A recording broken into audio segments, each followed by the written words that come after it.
Welcome to the last episode in my history of Dark Ages England. This is the story of how the country came into being. It follows the Anglo Saxon invasion of what was former Roman Britannia. If you missed the previous episodes, be sure to look them up. Please give feedback. If you find it gradely, then click the like button. Episode 26, Eadward, known as the Confessor.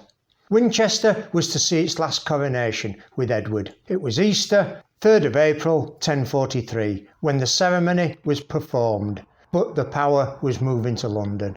Later in the year, the king, along with Earls Leofric, Godwin and Cywood, went from Gloucester to Winchester, unannounced, taking the Queen Mother, Lady Emma, who was illegally withholding England's treasury totally by surprise, thus taking charge of the gold and silver that belonged to the king and his government. There was no bloodshed. It was not Edward's way. It was dealt with in his own manner, firmly and quietly, with little drama, thus reflecting his whole reign. Edward married Edith, daughter of Earl Godwin, in 1045. Godwin was effectively running the kingdom on behalf of Edward. Godwin ensured the fleet went on yearly manoeuvres off the coast to remind Magnus, the Danish king, that England was awake and on guard. However, Edward was totally unlike his father Aethelraed the Unready. He needed no particular wise counsel, as it was clear he could make his own. He was, however, wise enough to inquire of others before coming to a decision. Other hands governed England, but it was Edward's laws they dispensed and Edward who was in control. The handful of towns all had reeves, and by the time of Edward it is clear the shire reeve had come into existence, Sker Garifa.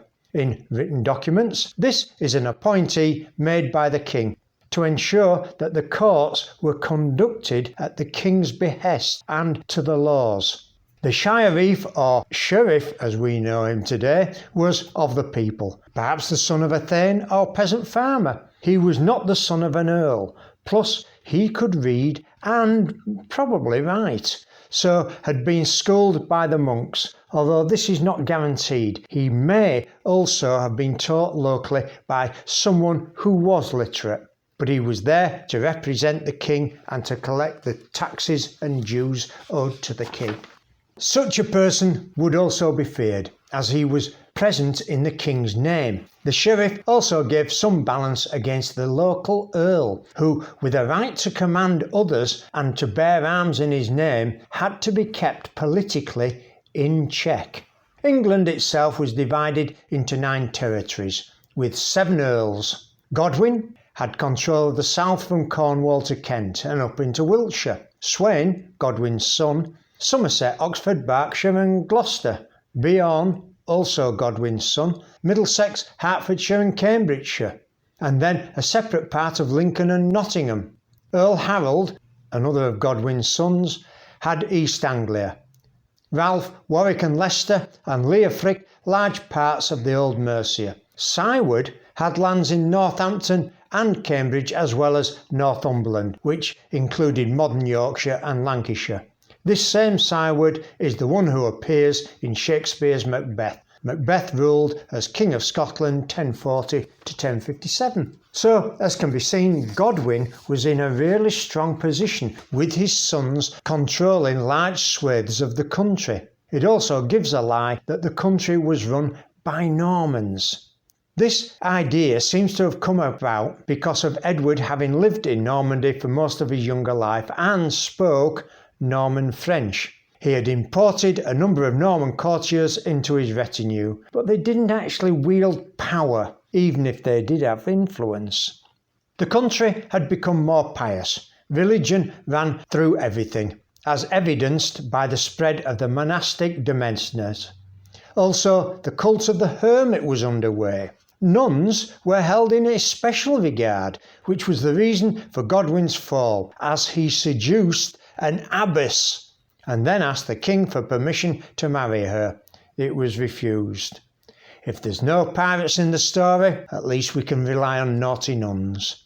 It can be seen from this distance that Eadward the Confessor was the only option of a king until he had children, but his wife Edith remained childless. possibly due to her being barren. The idea that it was due to Edward's celibacy was probably started by his biographer to save the Queen from what was at that time thought to be an affliction from God. The Victorian historian John Richard Green becomes lyrical over Eadward the Confessor. A halo of tenderness spread in aftertime round this last king of the old English stock. Legends told of his pious simplicity, his blitheness and gentleness of mood, the holiness that gained him the name of Confessor and enshrined him as a saint in his Abbey Church of Westminster. The Viking threat, though much reduced, was still present, and in 1047 there was pillaging by a raiding army, but this was successfully fought off, and later it retired to Flanders, but stands as a reminder that the picture in one's mind's eye of a period in history can be seen very differently at the time. Indeed, the Earl in his burh may well have thought invasion imminent through the whole period. This was followed in the winter of 1047-48 by one of the coldest seasons that could be remembered, which caused the death of cattle, birds and people through hunger and cold. There was obviously a couple of years of really bad weather around this time, but without actual measurements, it is difficult to estimate scientifically just what happened and how severe they were. Dendrochronology can only tell us so much. Like all periods, the world was changing, and there is no one ideal place to stop any history, as it always carries on. If England were a building, the old, decayed and overgrown Roman villa has been demolished. The landscape has been cleared of any undergrowth, and the outline for the foundations dug down to the bedrock. A crude roadway has been marked out. The trenches for sewage and utilities have been dug, but there is a long way to go. The foundations as such are yet to be laid, but there are visible signs of work in progress. There will be no master builder, but the foundations will shortly be laid. Anything could change at this point, and anything after 1066 could yet emerge. Literacy, sound laws that change with time and build on previous successes are there.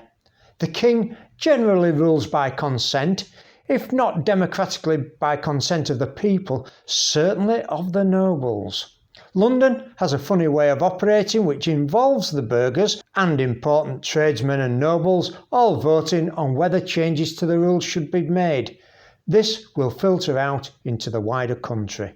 The modern England is some way off, but with the vision of 2020's hindsight, the omens look promising.